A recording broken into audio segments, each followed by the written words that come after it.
What is happening, you beautiful bastards? This week, we talked to a guy. His name doesn't really fucking matter, but it's Trevor. That's right. Jerry. And it doesn't matter because he's kind of like a superhero in that he wears a mask. He has a secret identity, which is Trevor. I have no idea who he is, but we do know he is a, what is this term in medical fields, Grizz? Student? Intern? No. Is it an intern? Yeah. No, it's got some other name. Anyway, he's a med student. He's in residency, that's isn't what he? it is. Residency. Yeah. See, I'm not a medical professional. So he's in residency in a hospital in New York. And we talk about all kinds of things, the things that he's seeing with COVID, the things that he's seeing that are just not professional. And we talk a little bit about why he has a secret identity on his internet podcast. He's a lot of fun. I hope you guys enjoy this one. We kind of go everywhere. Yeah, we do. So let's roll it.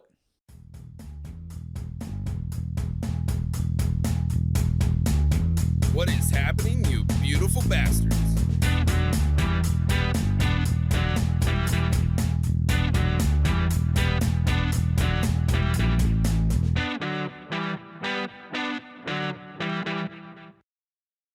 How's it going, guys? What's happening? Not much. Is this your thing with the mask? Yeah. Okay. So I'm applying to residency still. Okay. And then we say some like wild shit on our podcast. So right. less you have your name associated with things online, just the better you're off. I was actually wondering about that. Oh, because you had seen it. So, and another thing, medical students literally just erase all their social media before they apply to residency. Like, Which you should. Yeah, exactly. Yeah. I was like, all right, maybe just change your name or like delete bad things. But no, they're like, just delete it all. I'm like, all right, okay. Yeah. Yeah. One of the things that I was interested in, because I was reading your profile and checking out kind of like roughly what your podcast is about. And I'm like, this guy's a medical student. And it's kind of a bad time to have ideas that don't line up with the norm. Oh man. Yeah, you're telling me, dude. I mean, luckily, I guess my ideas kind of do fit with the norm a little bit as far as like medical understanding goes, like the vaccine and things like that. So it's kind of, I guess annoying to explain it to people, but it's an important thing for people to understand. So, you have to, it's really important now more than ever to explain those kinds of things and your understanding of them. And, it's extra annoying to see, in the medical field, like some of your colleagues, like don't agree with, things like that. And it's hard to like, you start to explain the basics of the things like, you understand this, right? And they're like, oh yeah, of course. And then, but they're just like, well, I still don't like it, and that stuff's pretty annoying. But yeah, as far as just like, I mean, our podcast is called Unprofessional. And yeah, sometimes you feel like a little bit stifled by some, saying some things. And, that's just how it is. And honestly, there's good reasons for that too, at some point too, if you just started talking shit about everyone, that's maybe not the best thing to do. You're a doctor, but that's where I've been fucking up. yeah, exactly. Why does nobody like me? Do you know what aspect of medicine you're trying to get into? Yeah, I'm trying to do emergency medicine.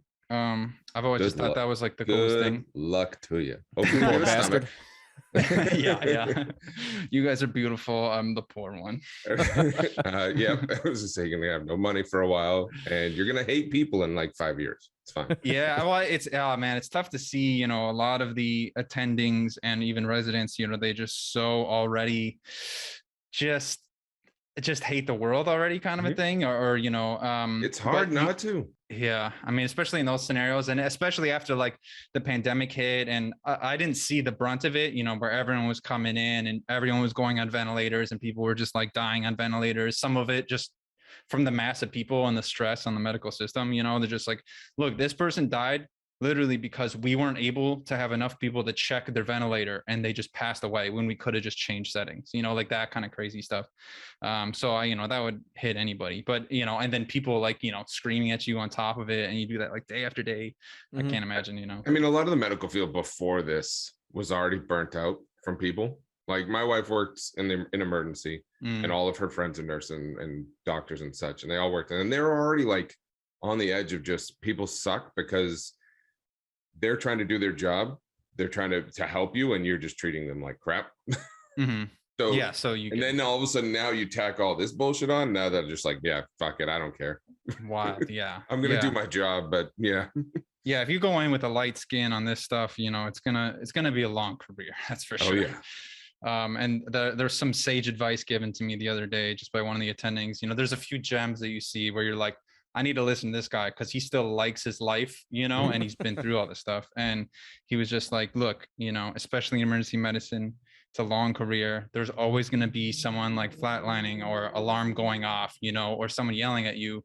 If you are always jumping up immediately to attend to that thing, you know, as bad as it sounds to not do that, like you're going to burn out instantly. So take your time, arrange your desk when you get there, you know, figure things out and do 2 notes, see 2 patients, 2 notes, see 2 patients, boom, you know? And I was like, dang, you know, he's probably right. Well, there's also a lot of staff there that they get there quick and they're getting everything set up before you even get there at all. Yeah. Crazy thing about New York is it's just so overwhelmed, you know, there's such staff issues and things like that. I'm not from here. So just coming here and just seeing it is just like, it's insane, you know? So like the people don't even have stuff set up when you get there. Like some of the residents and attendings, like if they don't go ahead and set up the resuscitation room beforehand, the patient will get there and there's just, the equipment isn't ready, you know? And it's like, okay, this patient literally died today because I didn't have an intubation tube of the appropriate size. I had a pediatric one instead, you know? So they have to get there early and attend to that, you know? And yeah, that's more of a background system that that hospital might not have. Well, I mean, that's the thing. Like a bunch of them are just kind of, I guess, poor in this area. I don't fully understand the system concept, but yeah. Well, so that's one thing that you'll probably find out coming up soon. Hospital to hospital differs a lot. Oh, I'm sure. Yeah, I've only experienced a few, but through my wife, because I don't have a clue. I don't work in the medical field, but through her, she went from one hospital that didn't have much money, but it had the right people, and they would bust their ass and have everything they needed to do and worked miracles with nothing. And then she went to another hospital that had tons of money, but couldn't do nearly the work because people, the resource of human couldn't catch up or couldn't do anything because they were lazy. We found out, Grizz, we found out during the pandemic that you can just refer to them as human capital stock. Jesus. I just cattle. It's a resource now. Don't you get it? So Grizz, you derailed me. I don't want to get you too off track here. I just want to come back for a quick second. Trevor, is this a secret identity? The whole thing? The whole thing, baby. I feel like Batman or something, but no one cares. Even better. All right, here's one that I really want. Well, Jerry, ask your question, then I got one for him. I was just looking at the last name because before you came in, I said Greenbaum. That sounds Jewish. And now that I find out this is a secret identity, I'm thinking, you know, like Bilderberg Group type of stuff, Illuminati. Because that's the theory. So it's all the Illuminati. Jewish power the Illuminati funds me. Yeah, you guys figured it out. And it goes way back. Yeah. There's a lot going on behind the scenes you guys don't know about. So one thing that I always have for all the doctors, and some of them answer truthfully and some don't answer at all, has to do with the opioid crisis or whatever you want to call it. Yes. How many drugs are you on? So I'm on 3. No, I mean, yeah, it's you know, a side note. It is interesting to see, you know, what kind of like, I guess, different specialties kind of like, I don't know, have different personalities and maybe, you know, do different drugs type of a thing. I don't have enough examples yet, but you know, like, you kind of started to like see patterns as you go along. But the opioid epidemic, that's what we're talking about. My thing is, how do you think you're going to get to it? I always think there's going to be a point for me, again, not in the medical field, I don't actually care about people, that you would have so many come in and they don't actually want to be saved. Right? They don't want the Narcan because you're going to ruin their high. They just want to die. There's a point in my mind where I sit there and I'm like, why don't I just let them? They don't want me to save them. You know what I mean? Yeah. And I've had doctors honestly answer me and be like, yeah, I get that, but I have to. So I do it. But they don't want to. A lot of the stuff, especially as physicians, comes down to not even your opinions on the world or how anything works. It's just, am I going to get sued for this or not type of thing. So, I mean, it sounds really sad, but you have a little bit more leeway with your decisions when it comes to like when you're in the poorest areas and like the patient education just isn't very high, because you're like, look, I could kind of do whatever and it'll end up fine. But, you know, hopefully you don't take advantage of that and you actually make, you know, a moral decision. But yeah, I mean, as far as like Narcan and stuff, you just give that because it's like an emergency situation and it's just the next move. But yeah, I mean, with a lot of that stuff, you know, especially it comes more to like chronic, taking care of people chronically, and they come in and like, look, I want more opioids, you know, this and that. Or it's when you first start prescribing the opioids, that's where the real issue is. That's how people get addicted, right? They get started on it. So you just got to be wary of that. But it's so easy to just say that because this person's coming in and like, look, my pain is 10 out of 10. I'm in the worst pain of my life. I can't take it anymore. And you feel empathetic, you know, and you're like, I got to help this person. And then now they're addicted to opioids, you know? So, and again, that's not even your decision. Let's say you had that decision to make. You don't really even have that decision. The hospital system kind of has like an idea, like, look, if they feel pain, give it to them. Like, I mean, if it's within reasonable limits, but yeah, you end up knowing who. Yeah. Some of the doctors have a really good idea. It's kind of cool to pick their brains on that. But now, so Trevor, on that topic, I don't want to pinpoint you too much, but you're in like the early 20s or late 20s or what? Yeah, I'm 27. Okay. All right. So you're not really that far behind me. I'm 30. I just turned 33. Grizz is old as fuck. But now that you're in the medical field, I don't really know what your background is or your personal interests, but sure. Have you really given any thought to like how the war on drugs developed into the situation that you have to work in now? I mean, not really, because a lot of it's kind of either taking care of itself or just in a whole different realm than I'm in, you know. I'm just kind of taking care of like the blowback of whatever that happens. I mean, and I was kind of like born into it. I didn't like experience the beginning of it by any means with you know, what's his face, Republican face. But yeah. But I do have a bunch of older brothers who I actually like you guys' age, and so you know, I just kind of like learn through them and those types of things. But no, I don't know. I kind of just deal with the blowback of it, and you know, I mean, honestly, I learned a lot about drugs and illicit drugs through my brothers, like just them telling me about stuff, and I wouldn't know as much if I hadn't learned from them, you know. So it's kind of funny. That sounds about right. Yeah. You're in a hospital now, you said, right? Yep. So I'm in a hospital in Brooklyn, New York, and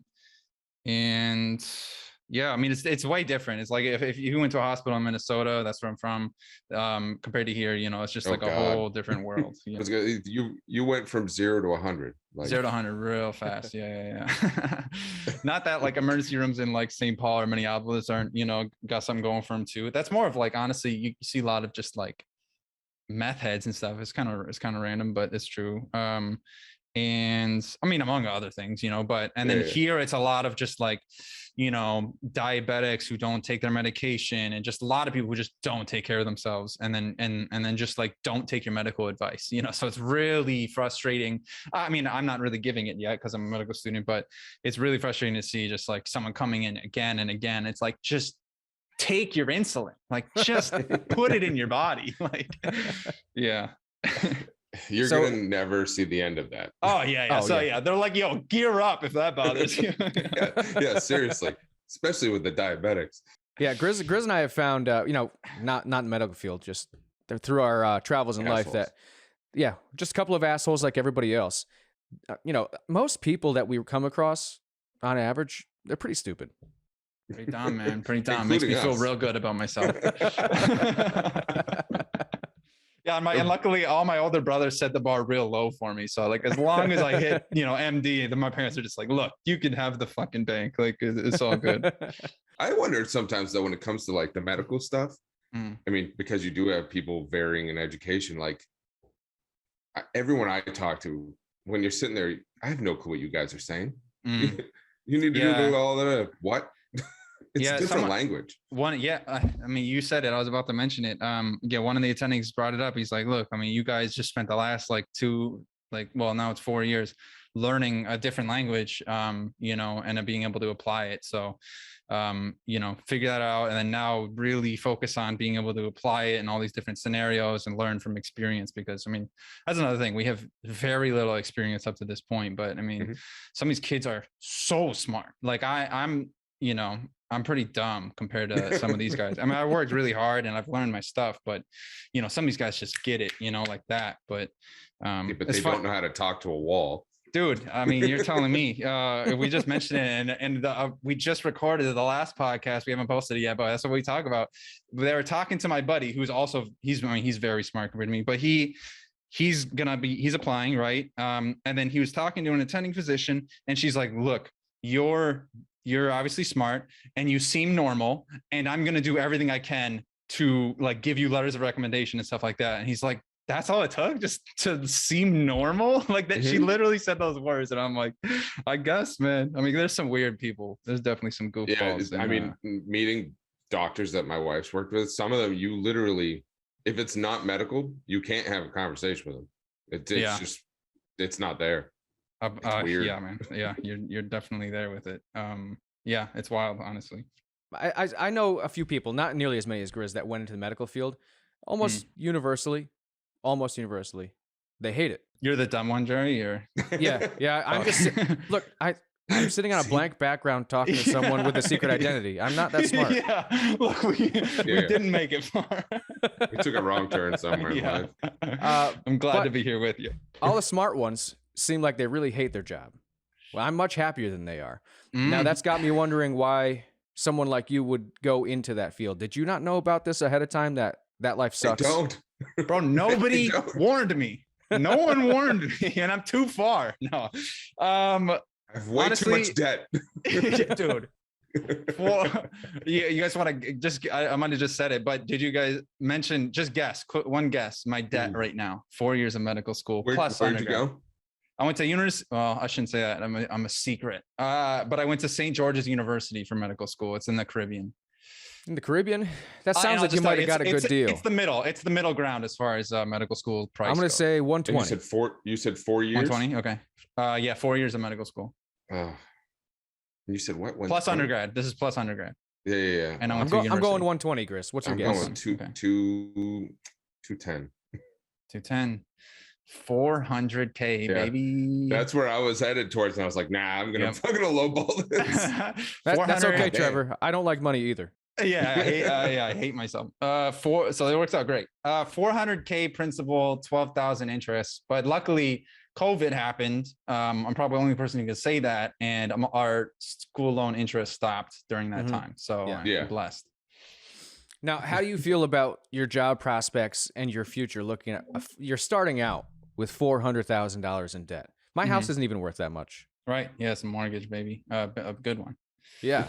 I mean, obviously that sucks. And I people tell you, oh, it's going to be a lot of work and you're going to have to spend a lot of money, and you're like, okay, I get it. I'm going to do it anyway. And if you have to have that attitude going into it, otherwise you're not going to make it kind of. Yeah, you got to have your heart in it. There's no doubt about that. You really got to want to make the money after you've paid all the money. Yeah. And even then, if you're smart enough, you don't go into medicine if you want money, Yeah. But with that said, I am going to make plenty when I get out of this, residency pays whatever, 70K, which isn't that much, and that's the 3 to 4 years for EM. But then once you get out, I mean, average salary right now is 300,000 a year for emergency medicine. So, hey, I'm going to be able to eat. That's for sure. So yeah, I guess from that perspective, it's annoying, but I signed up for this, it kind of is what it is. I'm just thankful to be here at this point. All right. So you were in school when COVID hit, right? Yeah. Did you see like any students just bail out and say, yeah, I'm not dealing with this? No, because we didn't see it firsthand. So we were in the Caribbean at the time at school, and it's a really nice place to be. But so COVID hit, and we were hearing all the stuff, right? And they were just like, "All right, you all have to go home now." We're like, "What?" There's like 3,000 students on this island in the middle of the Caribbean, and we have no infrastructure. And they're like, "Yep, we're bringing a bunch of air flights here, and you guys just get on." We're like, "Jesus, okay." Like, sold my motorcycle in at 24 hours. Like, packed up all my stuff into suitcases. Just left the rest. And we bailed because they just, there's like 2 ventilators on the island. Yeah. But no, so we didn't really see it, a lot of the stuff you just kind of ignore it and go, I want to be a doctor, for better or worse. And it's not as beautiful as it sounds. It's more of just, you're like, screw it, I'll just do it anyway, even though there's all these, red flags. It's almost like, oh, I'm going to get into this bad relationship just because, it looks nice, rather than like, I want to save the world. People say that, but I just don't believe them, most of the time. I think some people are there. They just haven't had it burnt out of them yet. That's all. Sure. Yeah, there's some beautiful people there too, there's not, everyone thinks they are, and it's like, okay, sure, yeah, yeah, once shit hits the fan, then it all changes. right. Yeah, it's like, oh, and then you look at your salary or whatever, it's like, oh yeah, you're such a hero now. Well, the world needs doctors, so I appreciate that you were dumb enough to do it, but smart enough to pass. I got you, Jerry. So how do you dealing with people in the hospital now, and you said this, a lot of your coworkers are like, I don't know, I'll call them anti-vax, right? Sure.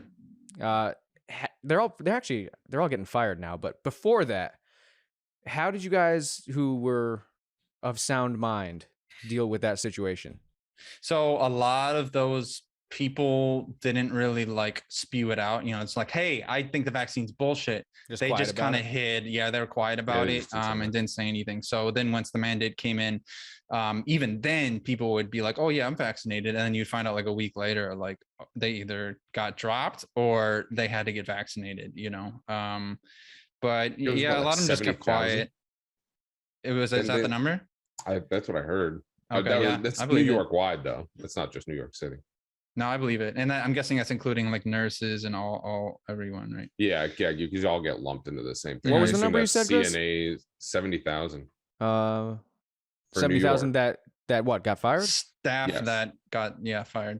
Oh shit, that's a huge fucking number. That's a lot, yeah. Let me confirm. Chris, can you pull that up for me? Thanks. I'm getting it, working. Chris, prove that shit.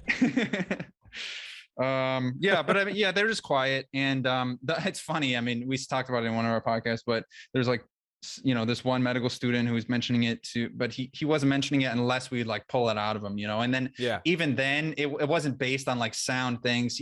Every time you kind of like got him in circular logic, he's like, look, I don't like it, and it's scary, and I don't want to do it. And it's like, how can I like blame you too much for that? That instance, like, I can understand. Yeah, like I get it, and he's not going around telling everyone to not take it, so I guess it's not too bad. With that said, you have a greater chance of infecting other people now, and that's not okay. So I get, things haven't been done in the best way possible, obviously, by the government and everything, but the vaccine is good, is the bottom line.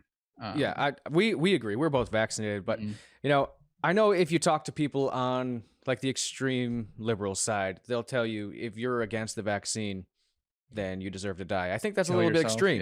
The whole kill yourself thing. But I agree with that. As an American, I value the freedom of choice. The freedom that we have here, which a lot of other countries have it too.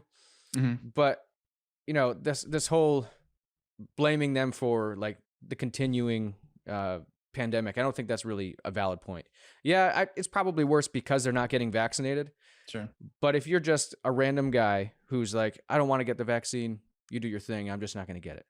Well, that's not a good choice for him, in my opinion, but he's not actively telling other people to stop and, adding to growing that idea. I think a lot of it is just misunderstanding. A perfect example is I read a company email recently. I won't say it's from my company. It was just a company email that I read where a higher up official in the company was saying they were basically trying to appease the people who were anti-vax. And what they said in the email was the mRNA vaccine is new technology. Understand your apprehension, but we think you should get it. Well, that sort of thing right there, I want to point out is totally wrong and really a bad way to approach this, because mRNA vaccines are not new technology. They've been around since the 80s. So even on a professional level, people are getting the wrong information and they find out later, well, that's not true. Where does that leave them? They have no idea where to get info. Yeah, I know. Yeah, I mean, it's hard. I mean, it's try not to appease people, but also have understanding is kind of like, I guess, the way to go. I don't know how I would do it from like a corporate standpoint. I'd probably just be like, yo, you guys got to get this or you're gone or something. But that's where we're at now.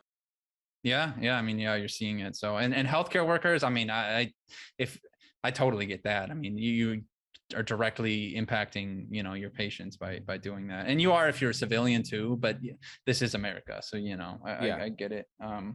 But yeah, if you're a healthcare worker and you understand it and you're still against it, all right, you know, this, you have every right to not get it, but you can't work here. That's just how it is. Yeah, I mean, I don't like the idea of mandates. And going backwards, so they were saying 83,000 people were not fully vaccinated, medical workers in New York. So what number actually got vaccinated after a mandate, I have no clue. But that was the number that they put out for wasn't vaccinated when the mandate started.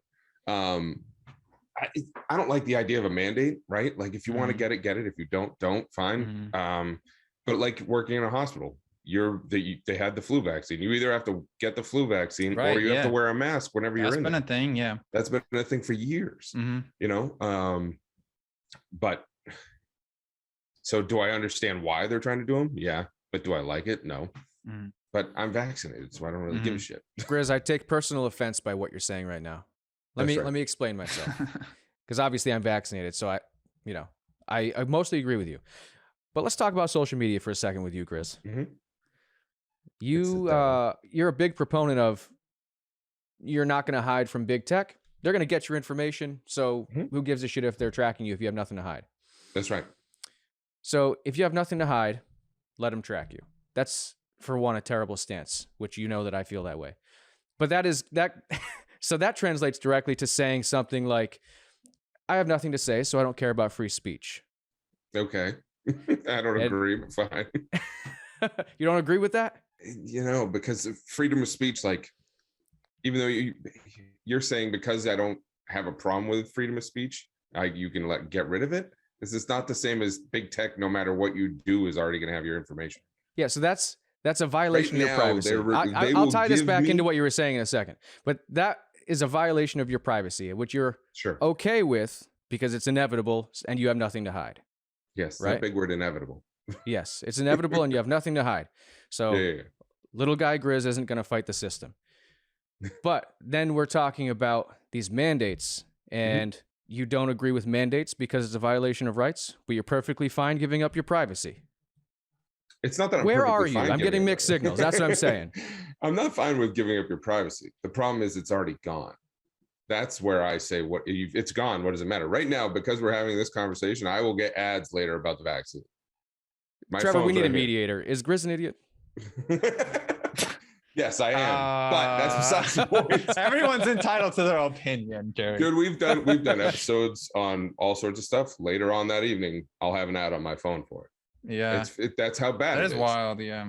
And so my point to Jerry doesn't like big tech being in his life, and he's against it because he's really a fucking hipster. But that's fine. And can you tell by my gray hair? My hair is actually black. This is not my natural hair color. Yeah, I don't know. He wanted to be older. It's weird. But so my point is, with all of that, you can't get away from it, right? If you do Jerry and I worked together. That's how we met, where we'd literally be standing next to her. So Jerry could have done everything possible that he wanted to do to stay away from big tech, but because I had it, it didn't matter. So that's kind of comparable to the vaccine, I guess. Exactly, because I could be standing right next to you and someone who's not vaccinated, and because they're not vaccinated, we're exposed. Yeah, but you're still okay because you're vaccinated. That's the other thing that I have issue with everything is if you're looking at all the medical crap that the media is putting out right now, no one outside of the medical field can get a really good feel of how anything's going. Like, we just think the world is burning down and we're all fucked. But if you actually look at the hardcore numbers, you're like, oh, okay, never mind. I'm going to go outside. Speaking of numbers, yeah. Go ahead. Sometimes, like when you look at the numbers, sometimes it's hard to comprehend. Like, look, if you just see like a 10,000, you're like, I don't know if that's a lot for this thing or a little for this thing, you know? So especially as someone who's not even in medicine, it's like, how could you even know where to ask questions, let alone what numbers mean? And, you know, and when you're actually in there and you see, you know, I'm in the ICU right now, and like you see, look, this person's literally dying on a ventilator and it's due to COVID. You know, you're just like, it's hard to explain that to somebody and then they just completely understand it. You know, they didn't see it, you know, but you kind of are just seeing it every day. Have you had anyone ask for the vaccine after they got COVID? Oh yeah, almost every time. Really? Yeah. What the fuck? Yeah, almost every time. Like right there Like, is hey, proof in the pudding. yeah, just like, it's one of the first questions, like, whatever, I'm feeling myalgias, I have fever, I have the, obvious COVID symptoms, and you're like, okay, so it's probably COVID. We'll do an extra chest x-ray, blah, blah, blah. And you're like, okay, would you, it's probably COVID, I'm sorry to say. And then we test them. Okay, yeah, you have COVID. Would you like the vaccine now? And they're like, oh yeah, absolutely. Because they're scared, But I mean, at that point, what is it going to do? So let's say you get COVID. It will decrease the severity of future COVID if you get it again, because it sounds, you can get it again. But you're talking about like the same thing guy with getting the vaccine. So if you get COVID and then you give the vaccine, I guess it's just doubling down on it. I'm no expert on that as far as that goes, but that's my understanding of it. Yeah, because my thought was if you were so you get the vaccine, your body's used to it, and then you come by COVID, it already knows how to fight it off. That's why realistically what it's doing is it's reducing the severity of our cases, right? Right. And that's like the linear progression of my understanding too. I, for instance, have gotten the vaccine, gotten COVID and gotten COVID again. So nice. I mean, what are we doing here? Was it progressively less severe when you got the vaccine, which I don't know if you had any symptoms or not, then you got COVID.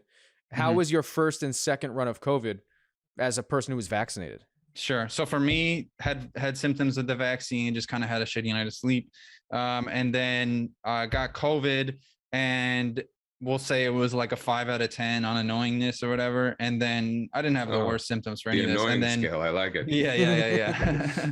Tried and true. And then I got it again, and I would say it was about the same. Honestly, I don't think it was reduced. It was about the same as last time. So, and then my cough kind of lingered for a long time. But I mean, it's just and I haven't looked at the numbers. I'm just studying all the time for non-COVID things. But I'm guessing that the numbers are coming in and that it's probably showing that there's decreased severity in people who have gotten the vaccine with COVID. And I'm guessing it's also showing that there's decreased, I'm foggy right now, but getting the COVID illness. So the numbers that I saw last that were real numbers, not from like a media outlet, was getting it was 1 in 8 unvaccinated, getting it bad unvaccinated was 1 in 65, and then getting it vaccinated was like 1 in 365,000.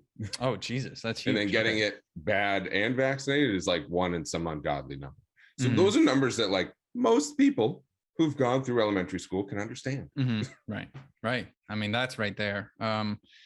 Yeah. I mean, yeah. And then let's say you hear one person say, doesn't give those numbers, but just says, hey, you should get vaccinated. One person that says, hey, you shouldn't get vaccinated.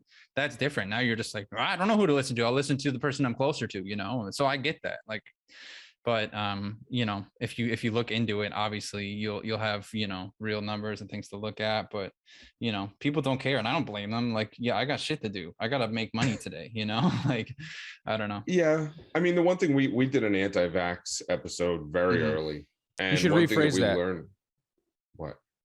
You said we did an anti-vax. You should rephrase that. We weren't doing it being anti-vax. We were talking about anti-vaxxers very early. Like this was a year ago. It was last year. Yeah. And one thing that we found, a lot of it just had to do with the fact that people just didn't know what the hell they were talking, like what it was.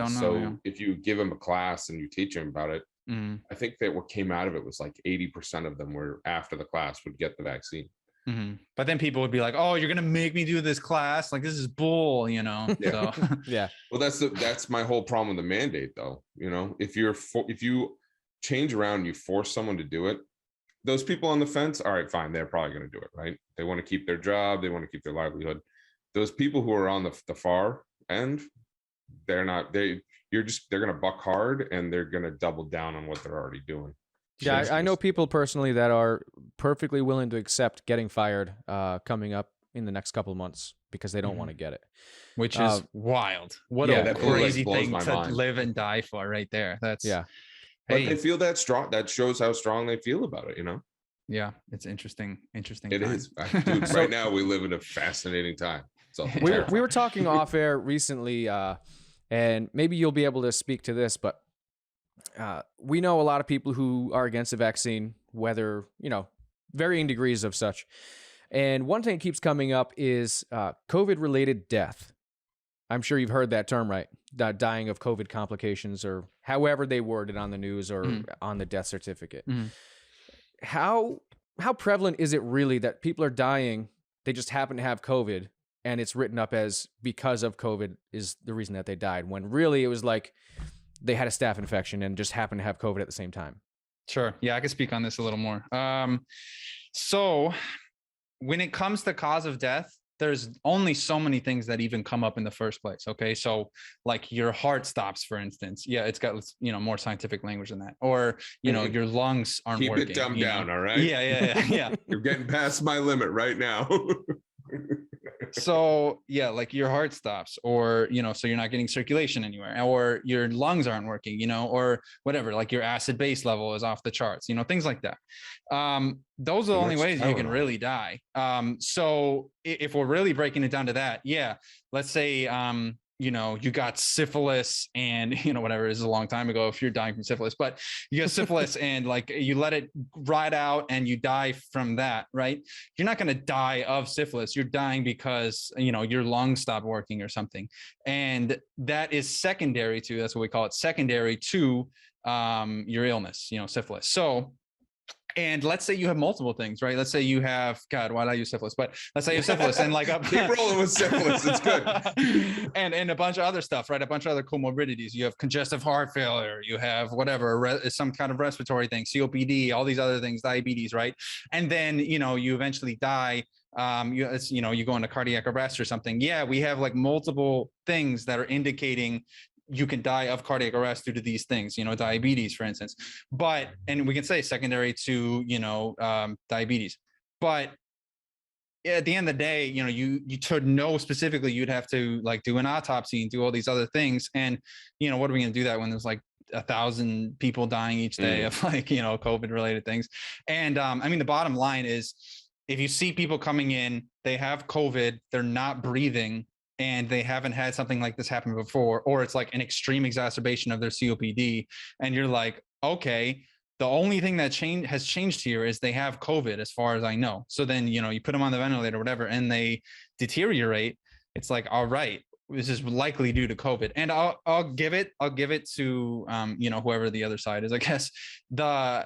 Like in the beginning, especially, you don't know for sure that you're dealing with a new illness. Like to expect, doctors are very good at what they do and they know a lot of things, but you give them a new thing that they haven't seen before. And yeah, we've known coronavirus, we've known these things, but like it's doing different things than we've experienced. So until we come out with research, until we've come out with numbers, that's the whole point of science. It takes time, and to expect people to know exactly what's going on and to be able to relate every death according to its thing, is another issue. And one more point, I was going long, but when we had COVID happening initially and we were putting people on ventilators, like I said, the medical system was like maxed out. And, now we're starting to realize maybe we shouldn't have put people on all these ventilators. One, because we couldn't keep track of all of them, because it takes, a lot of people to control all these things. But, it's not the best method unless, certain criteria are met. But we were trying to be safe and like put people under and then give them these ventilators and stuff. And really, we're starting to realize that it's probably making things worse. Not that we don't put people with COVID on ventilators, but it's under more strict criteria now. Right. We figured more things out. So all right. That's kind of how I break it down. For the sake of this argument too.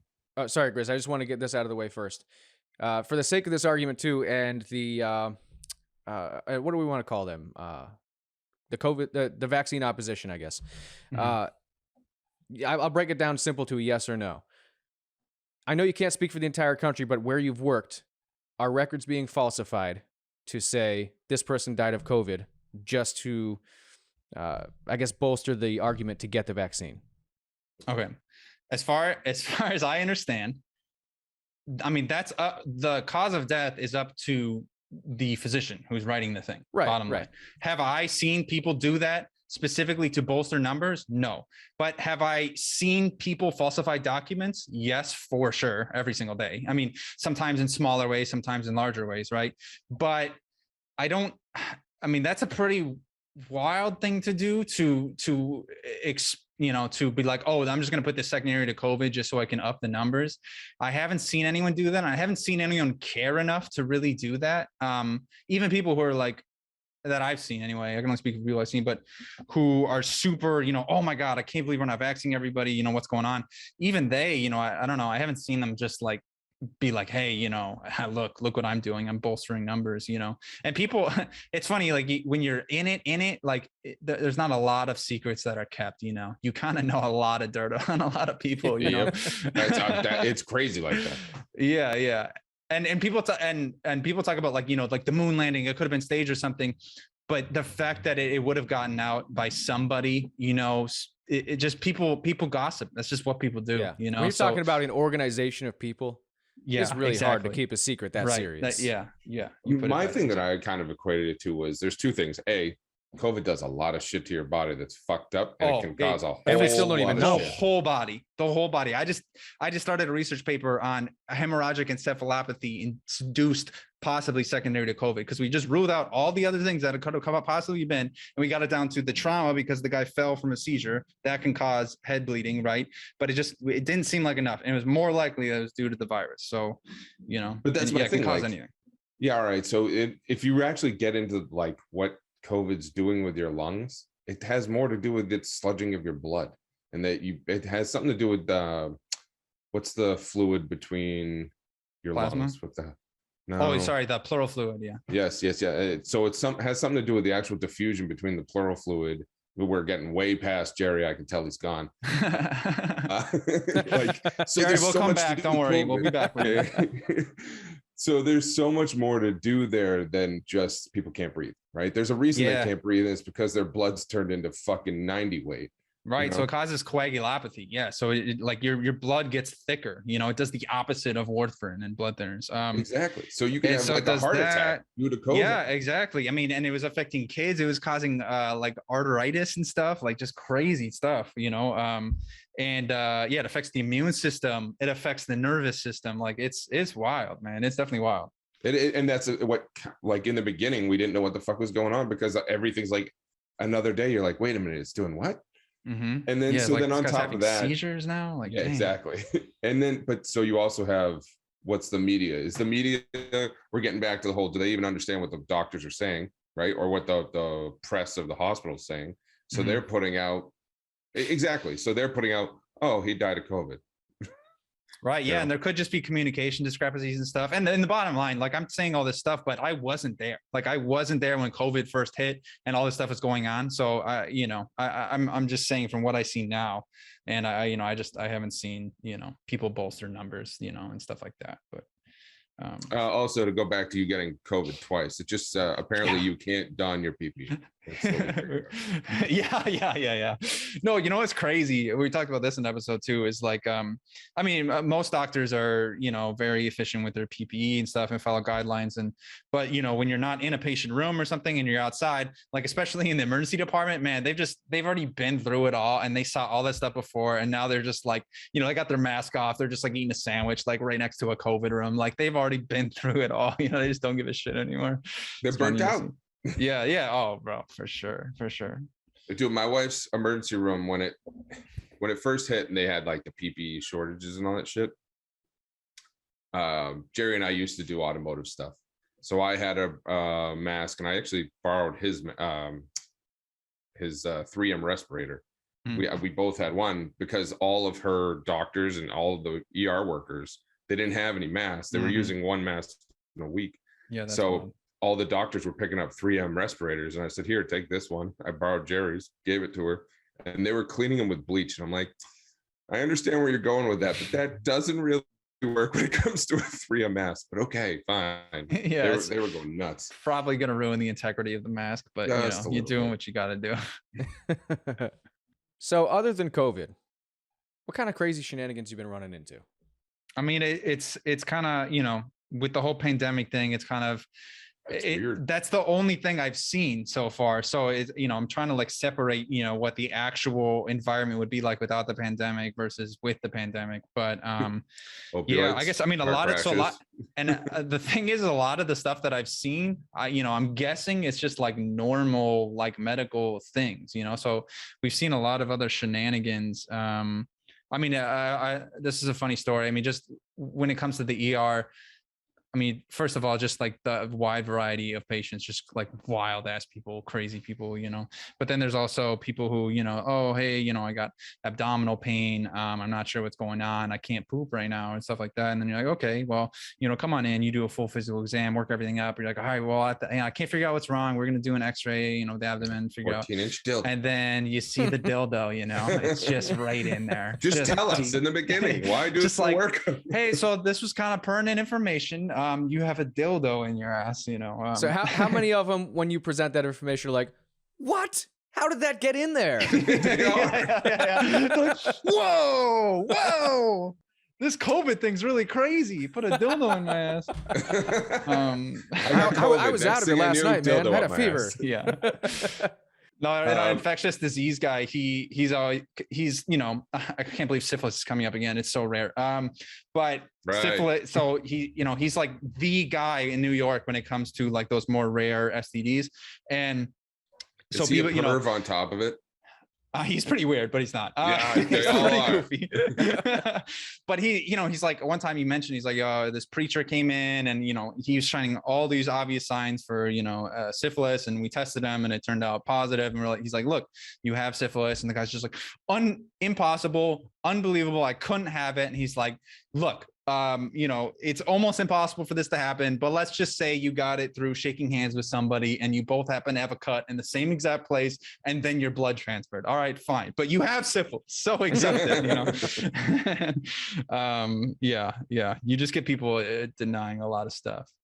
Well, the thing with the dildo that gets me, if you want to use a dildo, fine, go ahead. Why are you using it to the point where it's getting stuck in your ass? Yeah, I mean, I don't get it. Get a bigger dildo. It's getting extreme. Or, just prepare. Have the string on the end of it, in case you need to fish that thing out. But, people don't prepare for the worst. I heard stories of there's a prison nearby us that they all went to the hospital. My wife worked at, and they had a guy who just on the regular, like every 2 weeks, would shove AA batteries up his dick. It's like, that was like his thing. That's a big battery to get up there, man. I honestly am a little bit impressed, and that to do it regularly. Yeah. Wow. For the listeners, trying to work up to the C's. For the listeners, yes, Grizz said up his dick, not up his ass. Yeah. Oh, did I break up there? No, I just want to make sure that's really clear because that it hurts to think about. It does hurt to think about. And why does he keep doing it? And does the voltage work? Maybe that's why the battery's still functioning. Like, is he making contact? Is there a circuit there? When did you start medical school? I started almost 4 years ago now, so like 3.5 years ago. So he's trying not to pinpoint who he is, Jerry. No. I don't need exact dates, just a rough idea. And March 12th. Here's my home address and my phone number. So was that the point in time that you said, after talking to people, I got to drop the social media? Yeah. And honestly, I wasn't on social media a ton at that point either, but I was playing like a lot of video games. I was playing a lot of sports and stuff. So I completely cut out video games. I was like straight up like withdrawing, for like, for a while. And then, I would just like, all right, I can only play whatever sports like once a week, with the friends. And so yeah, that was big. But no, social media, honestly, I'm pretty bad as far as millennials go when it comes to social media. I mean, like I feel like I could post like funny things every once in a while, but like besides that, I don't know. I don't want to keep up with it. Like I kind of hate going on it. It makes me like feel bad. So you were already an odd man out. So it's not like you really it's not like you really had like this drastic change. Like I know a lot of people who live on it. Yeah, exactly. Yeah. To drop a lot of people I know do. Right. So no, that wasn't a crazy shift. I wish I was more adept at it, especially for like this, for instance, and this would come more easier. But whatever. I'm willing to learn and figure out how to spread stuff. But I mean, it'd be nice if like I already had a bunch of like, well, it wouldn't matter because I'm anonymous. But if I already had a bunch of followers or whatever. But, so have you seen in your hospital anyone get themselves into trouble because they are on social media saying some stupid shit? I haven't personally seen it yet. And we've all seen it on the news. Yeah, of course. I haven't seen it yet. I know people who go on like probation for various things, sometimes on professional behavior, but I haven't heard specifically of anything about social media. I know it's a thing though. Yeah, again, like you've seen it on the news. Part of the clips of our intro is a doctor talking about unprofessional behavior on social media. So yeah, it's definitely a thing. And I will not be posting anything wild on social media. That's for sure. So have you talked about anything other than, talking shit? Have you come up with like a crazy stance on a hot topic that you think if it came back to you, you're going to have a problem on your hands? Sure. I think so. Besides talking shit about specific people, I think it's mostly talking crap about like, I don't know, just the system in general, but I think that's fine. Like you can complain about that, I think a lot of it the system is fucked up. Yeah. Not this. It's not the system is fine. I think talking crap about the system is fine. Like you're not going to get penalized for that, but I think it's when you name specific people, you don't want things coming back to you. But no, I'm trying to think. I'm like, there's got to be some hot topic we have, or some hot take where it's like different from popular opinion. But I'd have to think about it. But it's a good question. Yeah, it's gonna come back to Grizz says, "Let opioid people die."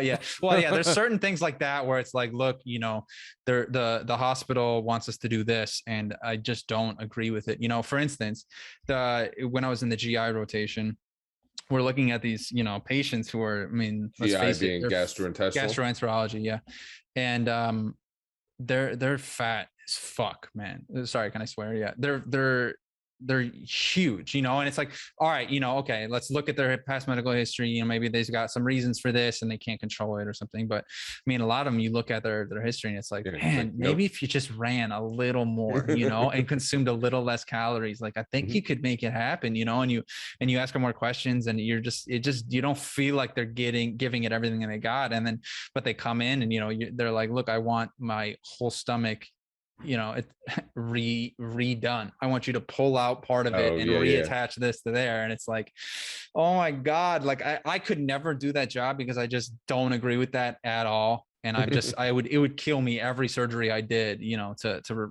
change this person's anatomy so What's that one called? Obesity. Yeah, well, that's the operation where they it's called that. Some of them are gastric sleeves, other ones are gastrectomy. Yeah, I've actually, on that topic, I have actually offended some overweight people with my opinion on that, because as you can see, I'm not overweight. You look great, Cherry. Is that what you wanted? Thanks. I was thirsty. He's dying on the inside. Don't let him fool you. But my opinion, being a person who is into fitness for the most part, on average, there's very few cases where this is not the case. If you're fat, it's a lifestyle choice. Now, I know a lot of people who are fat. In my opinion, I can't think of any off the top of my head right now who are medically fat. Because I'm sure there's, like, if you have a thyroid issue that's out of control, you're going to get fat. People. Yeah. Right. Even then you can do your best to control it. Right. So even then it's still, something you can choose. Yeah. It's going to be a lot harder, of course, but it's still a choice, man. I don't know. I'm saying that as like a person with the metabolism of like amazingness, but I'm a bigger guy, and I don't mind being a bigger guy. If I wanted to be thin, I've been thin at points in my life. Mm-hmm. I was in the Marine Corps. You can't be in there fat. Like, yeah. And, a lot of people, I think what they take offense is they think that I have a problem with fat people. I have a lot of people I know who are fat that I love those people. I have a lot of fat friends. I have fat friends. It's okay. Oh God. I don't have a problem with you if you're fat. If you're fat and you're fat and you're comfortable. And you take responsibility for it, then yeah, I'm fine. If you're like, hey, I'm fat and I love it. Cool, man. Let's go get a beer or something. But if you're fat and you're like, I'm fat because I have bad genes. Well, your genes wouldn't be bad if you took a walk. Mhm. You know, Right. it's not Maybe help obviously your not genes that out simple. a little bit, man. Yeah, Damn. but if your genes are making you fat, you know, there's things you can do to not succumb to that. Mhm. You know, Yeah, and I think in that scenario, what it comes down to is you're telling people what they know is true, but they don't want to hear, and that's People hate the that's truth, what man. offending people is in general, right? You're telling something a true fact most of the time that they don't want to hear, and they don't like it. And to go back Yeah. on your question a little bit, so like I've seen doctors like say a lot of the stuff we're saying, and like not only totally get away with it, but like no one even questions them.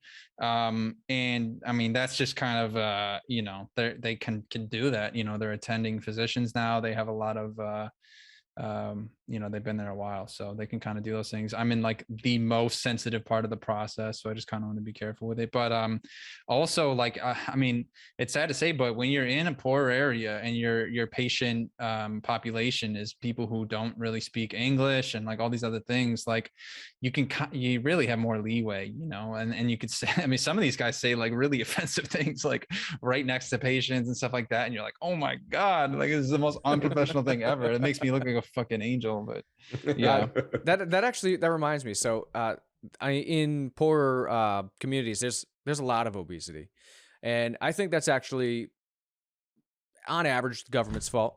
Now, I'm not Sure. one for big government or blaming everything on the government, but the Bullshit. government not bullshit. I do blame the government for a lot of shit. Yeah, you and do. obesity is one of them. Okay. Obesity in poor communities is a lot to do with the government because they're on food stamps and, you know, they go out and buy food that we all have to buy, but they're on a restricted budget. Like I can choose to pay more to get healthier food. But if you're on a fixed income and food corporations are in the back pocket of government officials, you're going to get the cheap food and you're going to get fat. You going to tell me but that's not the government, Grizz? It's not, because if you've ever been with anyone who's ever been on that stuff, do you know what most of it is? Fruit and veggies. There's other shit on there, but they like specific parts of it are like, yep, you can buy fruit and veggies, milk, crap like that. Well, there's Like, so, a yeah, lot of all food right, stamps. You can get whatever you can get. Now- It's not like they're saying you can't get all junk food, because a lot of people on food stamps can. But the issue is all the shit that makes you fat is the most affordable. Well, so that's a different beast, right? Get off the whole food stamps thing. If you're not making a shit ton of money and you're not on food stamps, you can't afford the healthier crap. Like that's how it is. That's the shit that I would agree with you. Yeah, you're gonna end up buying whatever carb, chip, crap, whatever, because chicken nuggets, because it's easier to afford. well, Like, it goes deep and it goes superficial. Like you know, you can go all the way to like the subsidies for farmers and stuff, doing like corn-based stuff, or you can go, you know, more, and then you could do patient education too. Oh, maybe we're not teaching them enough, or you know, it's like, hey, they're not willing to learn enough. I guess that's an argument too, you know, or you know, there's the food stamps thing, and then there's the can't afford it thing, and so it's really at like all levels. But yeah, the government has to be partially to blame. I mean, if you say they have no blame, then you're just wrong. But there you go, Grizz. You're just wrong. well, they're just wrong. I said it. Never did I say that I was right. Never did I hint towards that ever. It's true though. I do Words blame the come out of government for a my lot mouth. of shit. But come on, Oh, Grizz. absolutely. Look back at the last 50 years. How much fucking sinister shit has the government done that put Oh, us man. where we are now? There's some goofy ass I shit. don't disagree. I totally agree with you. And you know for a fact that I've seen shit that I'm like, oh, all right. I mean, with that's nutrition and stuff too. I mean, the food pyramid. I mean, the come food on, pyramid and God the damn. bottom of it, they're just eat Yeah. carbs all Love day. it. Yeah, love it. But I think a lot of that stems from several different things. One, the 60s, the government just did whatever the fuck they wanted. And you also have, I think, movies play into it too, right? Tell There's me some more. government does officials that who are mean? trying to do what they want to do. But I You think talking about like Coke ads where they like have the label out or something? more like just in general, if you watch in movies, no one in the government's ever done anything good in a movie. Oh, so you mean like movies coloring people's opinion of the government? No, again, Okay. I think the government's fucked because I've seen it firsthand and it's fucked. Right? I just Here you are sending me mixed signals again, Grizz. That's what I do. Listen, if you want to know the government's fucked, just look at the fiscal budget. All right, at the end of every year, they take all the fucking money from all their parties, pull it together, and spend it. That way, they'll have it again next year. That's a great spending plan. Boom, done. Like if you're asking me, the government's fucked. Yes, it is. So I think that's one thing that all parties can agree on. Yeah. Now we were talking a couple minutes ago about social media, and this whole division between fat and not fat has reminded me of the metaverse. Either you know what this is? No? Grizz, you know what the metaverse is? That disappointed look makes me feel like you know it. Metaverse? Maybe I've heard it. I'm thinking multiverse. No. Metaverse. This is like an extension upgrade of the internet type of thing. I don't really know how to describe it fully. What the fuck?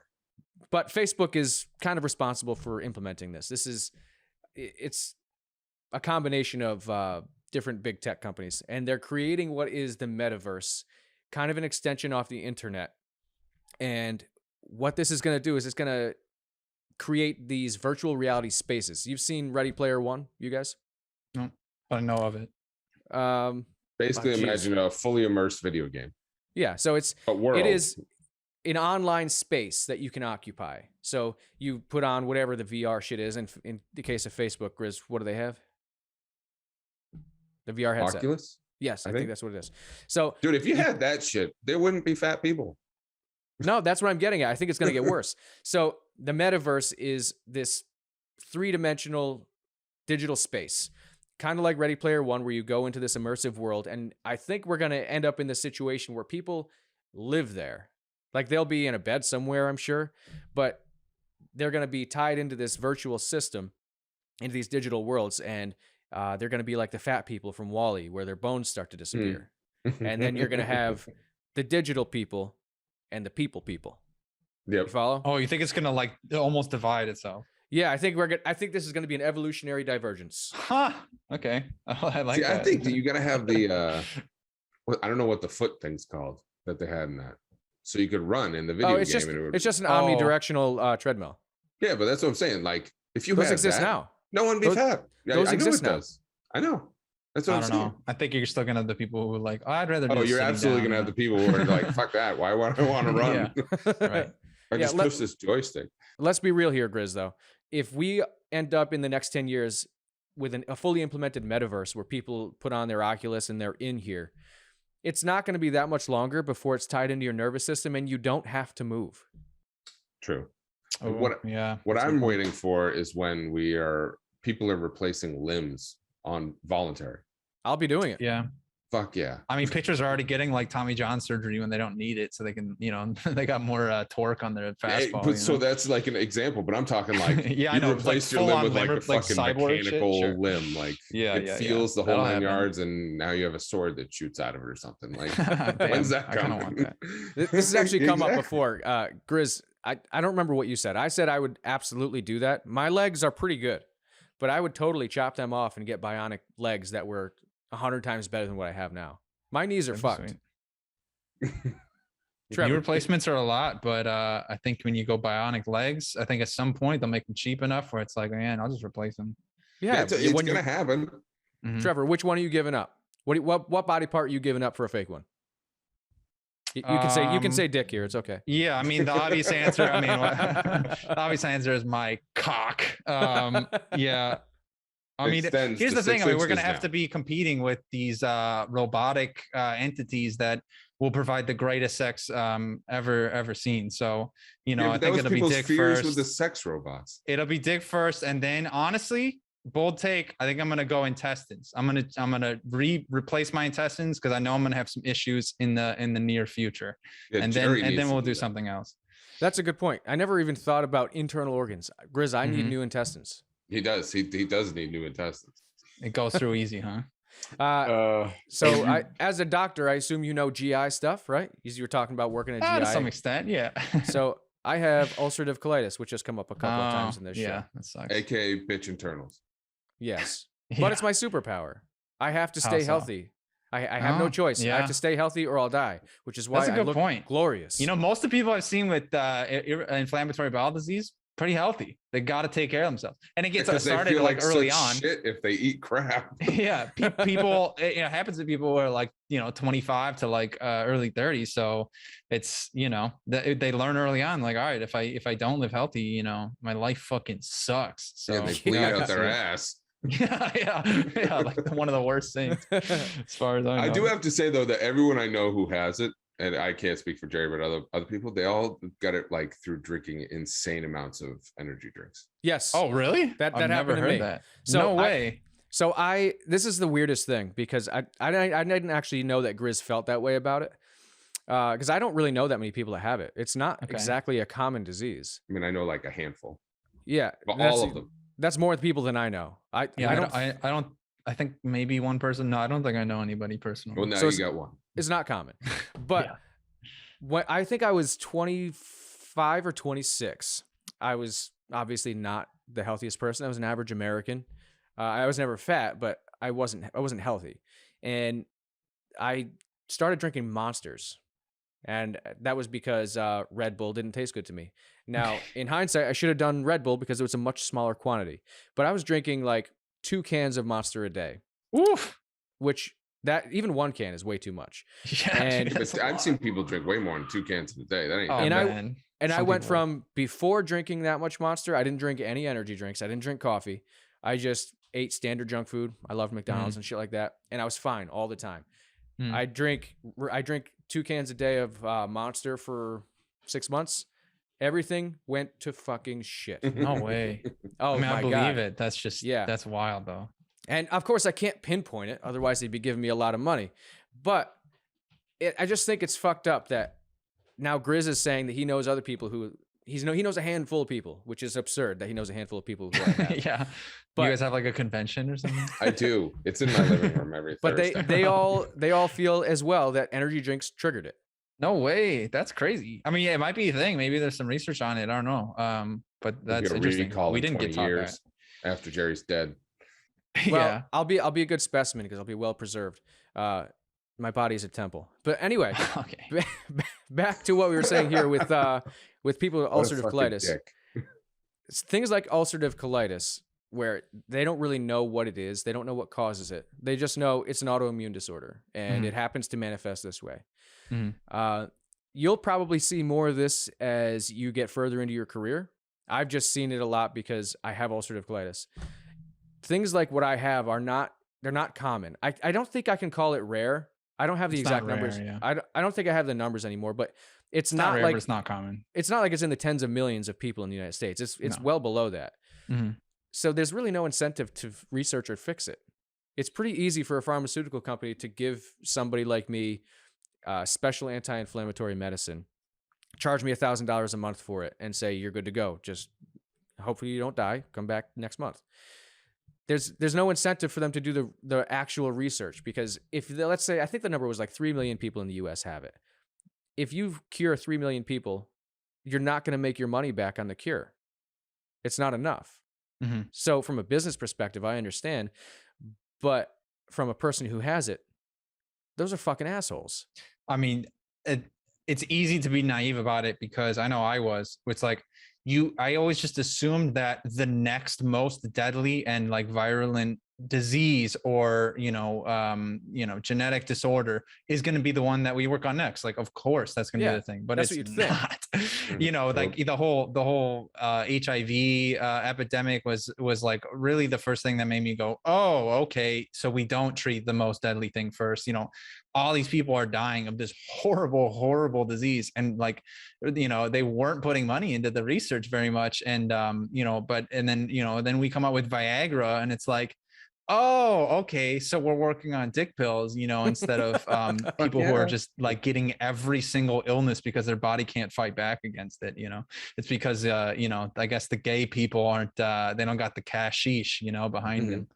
I don't know. It's just, it's sad, but it's something important that I think everyone should know is that it's good lobbyists. It's like good things like that or really just where the money is. Where's the money? It's all about the money. It's all about the money. Yeah. It's all about the green. With what you were saying with basically with HIV and gays is that a lot of them got pissed at I think it was Red Cross because in their questionnaire they'd ask if you were homosexual, and if you were homosexual, automatically you'd got denied, right? What? But you got denied because HIV is so prevalent within the gay community. True. And they were getting pissed at it. And it's like, listen, we're not trying to be an asshole and say you can't give blood because you're gay. It's because it's so bad. Like the HIV is ridiculous inside the homosexual community. I have actually seen a lot of the questions like that when I first started to give blood when I was younger, which I'm not allowed to do now because I have ulcerative colitis. So when I was younger and didn't have it, I was blown away by the questions. So this is like 2006 was the first time I gave blood. And I'm reading through it. And of course it was like, are you gay? No, I'm not gay. Have you ever had sex with a man? No. And then what really got me was how ultra specific they were when they said, have you ever had sex with a man in Africa? Oh, damn. That really... Certainly not. But that's a really weird question. Were you in Britain in the year 1996? How big was this dick? Did you enjoy it? Like, what the fuck? And yeah, I guess from a medical perspective, certain decisions in your life are going to put you at a greater risk. But I don't know the logistics behind testing the blood that they get. I would expect that they're looking at it at least to say, hey, they do this test bag's it. good. There was a problem at some point, I don't know what year, where people were literally going to get their blood drawn just to get tested to see if they had HIV. Oh, wow. That's wild. So that's a big part of it. Now they literally say on it, like, we're not going to tell you the results. And yeah, I don't know all about the history of, blood transfusions and stuff, but I know that hepatitis C was an issue for a time because hepatitis C would just be in a lot of the blood bags, and then they would give it to people, and it's like, oh, you get hepatitis C just because you got a blood transfusion, but I think they're much better about that kind of stuff. And yeah, that's why they ask these like wild ass questions, they want to be overly cautious with it. But I mean, yeah, a big thing. I mean, shit, if you're listening to this, give blood. I mean, hospitals really need it. I mean, they'll pay you because it's really needed. And like, this person will be hemorrhaging. We're in the ER, I'm like doing compressions. I'm sweating my ass off. I'm like, how do I look right now? Is everyone, how am I looking? No. And I have sweat on my back. yeah. But no, we're like trying to resuscitate somebody. They're like dying, hemorrhaging. And we still at this point are considering like, all right, let's test their hemoglobin or something, make sure, or make sure their blood pressure is low enough that we're willing to give blood, because it's hard to come by. You don't just give it willy-nilly. You want to be careful with it, so there has to be extreme measures, there's a country that all right, yeah, you can make money giving blood over here, but it's nothing. There's a country, and I don't remember what it is. If your blood is used, which there's only a short period that your blood can be used. I think it's like 2 weeks or something, 3 weeks maybe. If your blood's used within like the first 2 weeks, they write you a check. Wow. Yeah, it's pretty crazy. Because I mean, that shit, those bags are like $500. You donate blood. The empty bag that it goes into. Yeah, because it's got like this filtration system, and it gets separated into 4 different parts. Yeah, I don't know the specifics of it, but I know there's a lot of stuff. There's like additives they add into it, like they add citrate to like make sure that it stays good for a while, and they do other things too. But yeah, I don't know everything about it. But yeah, I'm sure they're expensive. But yeah, so I mean, and then on top of it, what they get paid for a bag is a shit ton of money. So then this country, whatever it was, gives it back to you, and they just found with doing that, their donations went up a shit ton. Oh, really? Yeah, I believe it. And there's a fact we actually brought up in our last podcast, but Ireland, their number 2 export from the country as far as GDP goes is blood and other human products. Yeah, isn't that crazy? Because apparently they have this like alcohol content. yeah. They just got really vigorous blood, so we try to give it to everybody. No, they have like the highest percentage of like O-type people in the world, and it's just so important because you can just give it without thinking. Oh yeah. Congratulations, you're so special. They fucking call me all the time. Serious, I'm dead serious. If you're O positive, O negative, which I'm O positive, as soon as they find that out, they would call me all the time, like, listen, I fucking donated last week, why are you calling me? The O posse. Yeah, we need more. I can't give it to you. You won't even let me give it to you. Oh, really? Why can't you give? No, I'm saying like if you donated last week, they won't let you donate. What is it, 4 weeks, something like that? I've donated a lot of blood.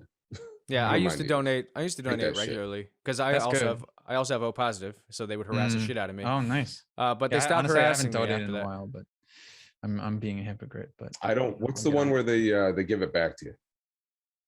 Oh, when they want to get your plasma. So they take the, I think they take the plasma and they give the rest back. I don't remember. Some shit. Or maybe, oh yeah, maybe. So yeah, they can get pure platelets. So I think maybe they give that back to you. Like reverse. Maybe if they just get red blood cells. What do you guys mean by give it back? So here, ready? So you get hooked up to a machine. You drink it. And after they take your blood, take part of it out, and then you have to drink it through your ass. I mean, no, they put it back in your body. It's crazy. You should see. So you're only getting like the plasma or something back. I don't know. It's something very specific. Fuck that. Take my blood. I don't want that shit back. Yeah. You like pulled it out through a straw. Like, I don't want it back. Yeah. No, thanks. I know it's mine, but you've done something to it. Keep that shit. But no, yeah, that is a thing. Cause yeah, sometimes you just get like packed red blood cells. Sometimes you just get platelets. And then sometimes you get the 1:1:1, which is the rarest one to have or whatever. So yeah, they do that. And then there's the one that they do it because your iron's too high. I don't remember what that is either. Oh, well, they just pull some iron out? No, they take your blood. I don't know if they can do anything with it. Yeah, I mean, they do it. I know they do it for people who've like gone through a lot of blood transfusions, so they start to get like iron overloaded, and then you can, apparently you can do that. Yeah, if your iron's like wicked high, which is most people is not that, right? You're probably anemic. Especially most women are anemic, right? If your iron's too high, they just take your blood and throw it in the trash can. And they just like give you new blood. Yeah. Or just let your body create new blood. I think they let your body create it. Yeah. It's going to create it anyway. Yeah. They had it right back in the day. Bleed them out. George Washington was fucked. He's not responding. Let more out. Cut him more. They did some ridiculous amount of his volume. It was like 80% or something, right? Yeah. They're unsure. They think they might have just bled him to death. Yeah. You got to think about their logic. You got to think about the logic back then. George Washington was fucking huge, especially for the time. He was like 6'2" or 6'3" or something like that. What does that have to do with draining him? He's got more to give, so they were like, "It's not enough. We got to really take more." Drain him, yeah. I mean, his lungs are infected. We have to pull his blood supply out, right, guys? Get this poison out of here. Actually, that's a great place to wrap this up. So, Trevor, or whoever you are, yeah, man. So for people who want to do what you do, so as we said at the beginning, smart enough to go to medical school and dumb enough to do it. What is some advice that you could give them? Sure. I mean, realize what you're getting into. You're going to have to work every single day at it, especially if you're not a smart man or woman. And I mean, there's a lot of interesting things that go into it. I know a lot of people like hate themselves, hate things that are going on when they're actually in the field, but there's a lot of redeeming qualities to it too. So if you really want it, go for it and put your full force into it. And I mean, so far I think it's worth it. Maybe I'm a naive little guy, but I'm excited for the future. So it's not all down, and we are making change, even if it feels like we're just in a cog in a machine sometimes. But most importantly, pull cords on your dildos. Absolutely. Put a little string on the end of your dildo. That is my other final advice. And one more time for the listeners, what's your podcast? Where can they find it? Podcast is Unprofessional. You can email us at thatisunprofessional@gmail.com. And take a peek at it. It's on Spotify. It's on whatever. It's on YouTube. So check it out. I'd love to have you. Check them out. Man. Thanks for being on. Appreciate you guys. That was fun, man. Well, all right, Grizz, that was pretty interesting. I did have a lot of fun with the fact that he has a secret identity. He's basically a hospital version of Batman. Yes, but not the deep voice or the beating up criminals. Yeah, not causing permanent disabilities to people for minor crimes. You imagine? But no, I like that episode a lot. I had a lot of fun talking to him, and I think the listeners are going to like it a lot. What do you think? I enjoyed it. He's up and coming, so give him some love. Head over to his channel, check him out. He's still figuring out all the ropes. Thank you again for listening to Beautiful Bastards. New episodes every Monday. Remember to like and subscribe. Fuck it, we'll do it live. And remember, laughter's the best medicine, unless you're treating diarrhea. That's true.